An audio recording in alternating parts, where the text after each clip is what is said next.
Yeah, heat, health, and nature. So heat, it's quite a topic these days. I could see it in the chat already. Most of the cities in Europe nowadays have a kind of heat wave, including in our country. So I live in Germany, close to Frankfurt am Main. My task today is to give you a short introduction on the topic. So what are heat impacts on health? What about the heat today and what will it be in the future? What about cities? What are the options to act? And there are maybe also some question marks. I also want to say, be prepared. In the middle of the presentation, I have a short quiz on menti.com. So pick up your phones maybe already and go to menti.com. I have put the code into the chat already. Maybe Sophia, you can copy it and paste it later when we come there again. So starting, what are the general heat impacts on health? First of all, you all experience it, it's uncomfortable. But it can also generate stress. It can make you aggressive. It worsens cardiovascular diseases, but also kidney diseases, respiratory diseases. It can give birth complications. So my own, how to say it, niece came 1 month too early in a heat wave. And in the worst case, it leads to premature death. The most vulnerable people here are elderly people, but also younger babies and sick people. But at the end, it's all of us who suffer under the heat. For example, the big heat wave in Europe in summer 2003, there had been 17,000 excess deaths over 4 months in Central and Western Europe. And that was not just in the south of Europe, but Western Europe and Northern Europe. And the risk of heat-related mortality in 2003 compared with pre-industrial climate conditions increased by 70% in Paris and 20% in London, as just an example. So heat waves are among the most deadliest disasters in Europe. It's very often forgotten. But there's more. So Sophia just showed us her example with the 30 degrees in the office. So we will also have lower performance and work efficiency. So I hope, Sophia, you're not too much attached by that. So in a typical south-facing office building in Antwerp, for example, it was found that around 4% of working hours are currently lost due to heat in summer, and that this number of hours lost may quadruple by 2100. So something is happening also on the economic side.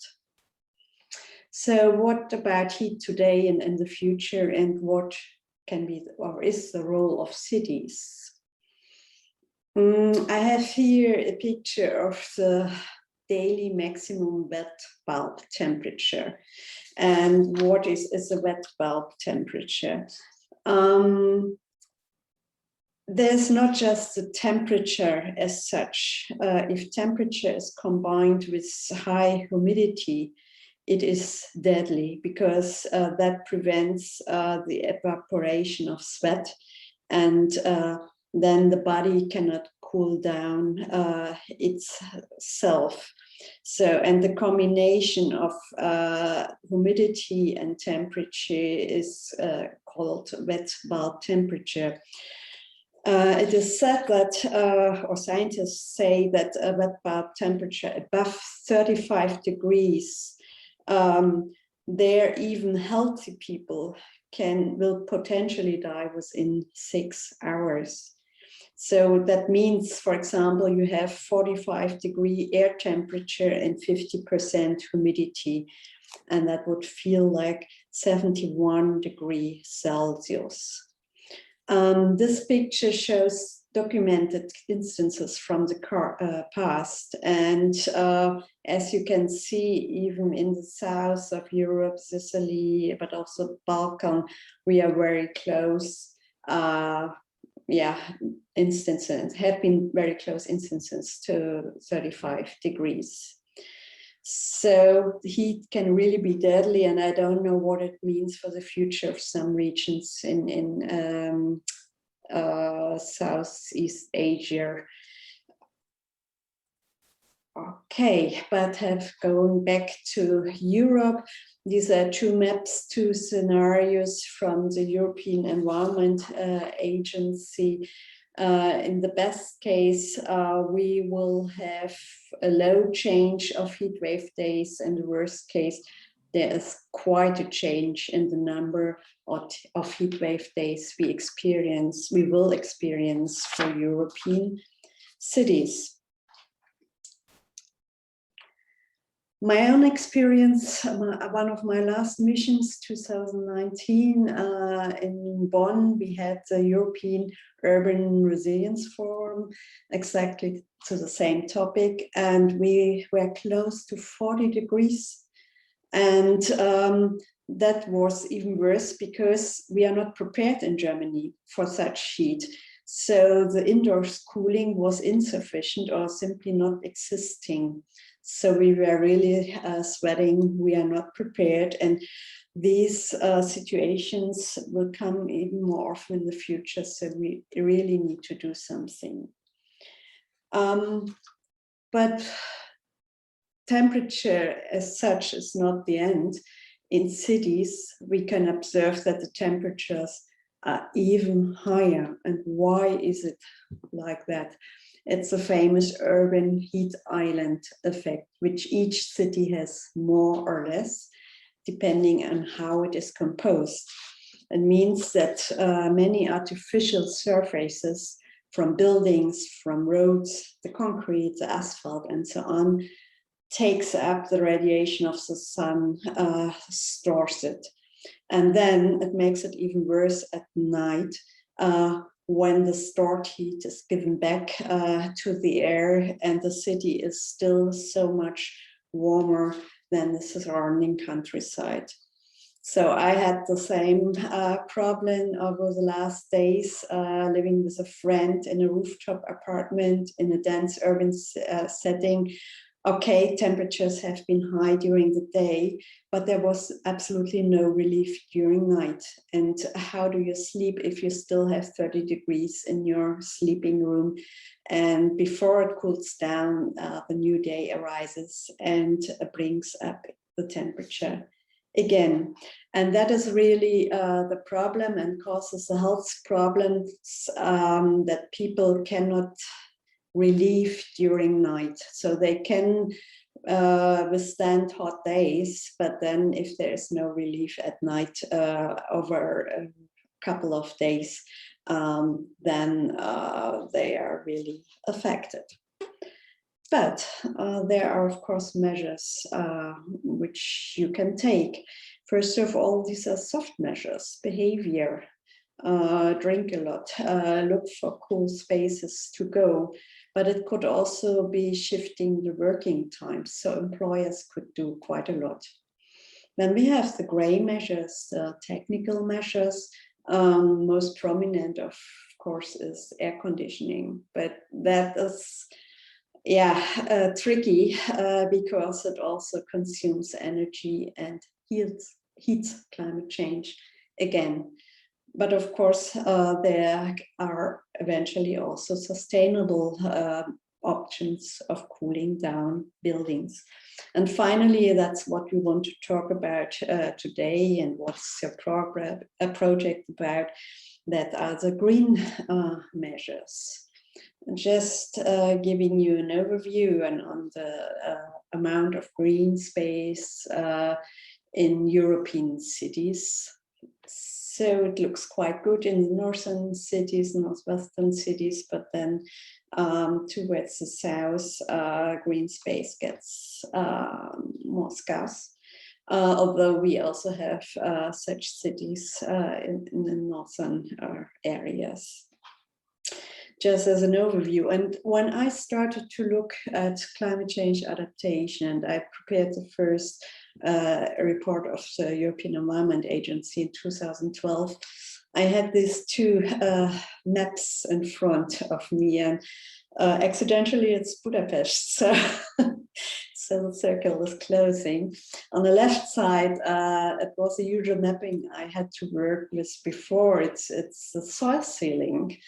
And the red dots are the highly sealed areas. And then when we compared it with surface temperature of Budapest on a hot day or even a morning, so you can easily identify the parks, the Danube, and you see the surrounding much cooler than the densely built up center.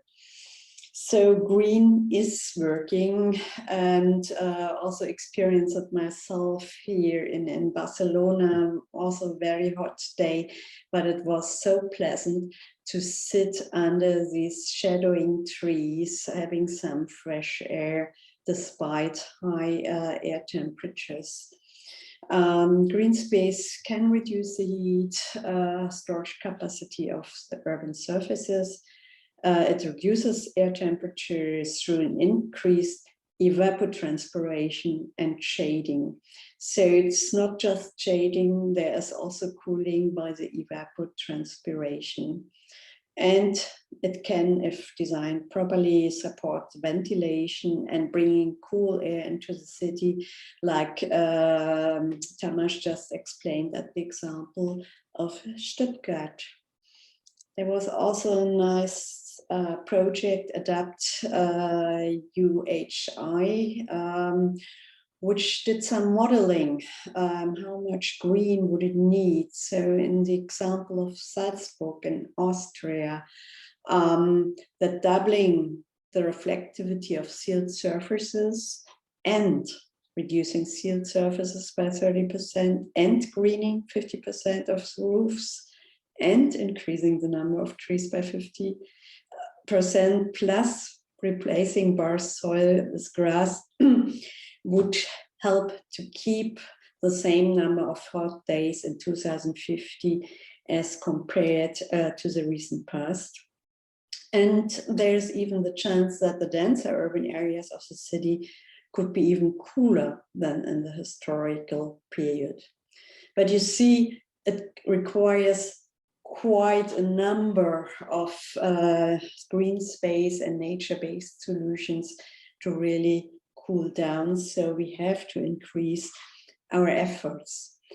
How effective are these green measures? I just copied a page from the latest EEA report on the effectiveness of measures. And in the middle, we have the green infrastructure measures. And if we make it a bit bigger, they are all effective, at least low, but most of them medium and high. And you can see that in particular parks and trees are highly effective here. But even to planners, but also house owners, decision makers, it's not quite clear how effective nature-based solutions can be. Do you know it? So let's have a short quiz. Pick up your phones and go to menti.com and then add this code. I don't know, Sophia, is it still visible also in the chat? Because I want to switch my slides now. Yes, it was. I copy again. Yeah. A little bit. Okay, yeah. Right. So, yes, I copy again, and also the Hungarian version. Okay. Okay, just a minute. Then I switch briefly. everyone. Yes. And the Hungarian as well. So I'm not sure what you can Okay. see here. Can you see a new picture? No, please stop sharing and then share again when you are at the present mode at Mentimeter. Yeah, sorry to maybe. So coming up, yeah, Yes. already there. So there will be 4 questions. You first have some time to read, and then you can provide your answer. So.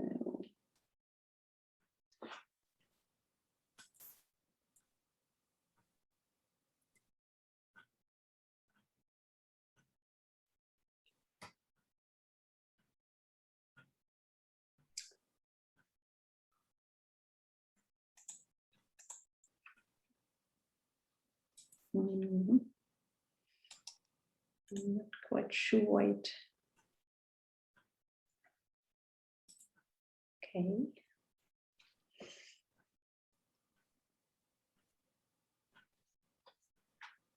Okay. So, little bit less of half of you have found the right answer. It's around 10 to 12 degree. Let's go to the next question.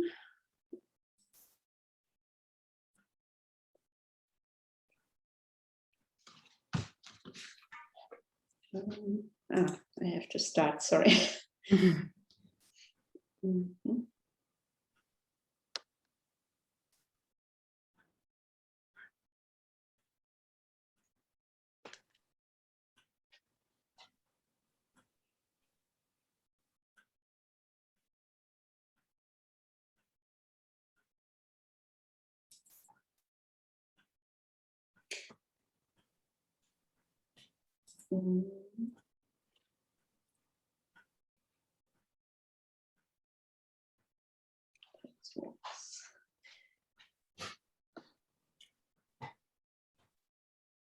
Yeah, most of you had the right answer. And let's take a third one.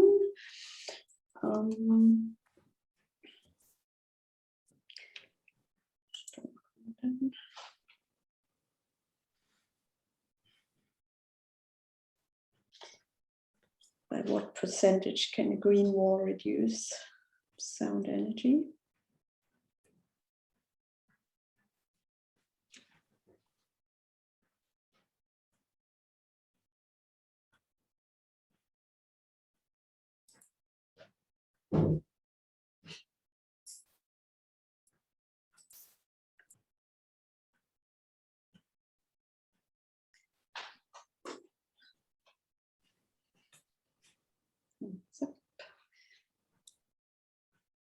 Okay, so maybe that comes a little bit as a surprise that it is around 50%. So these are just a couple of examples which I picked from the Ignition project. They have provided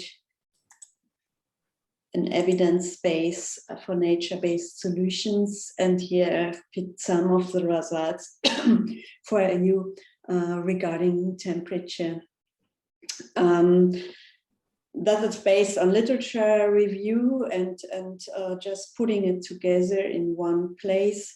I think it's a nice tool to work with. You can look it up on their website. And again, here you see the huge impacts in particular of trees, but also other measures like green roofs can be quite effective.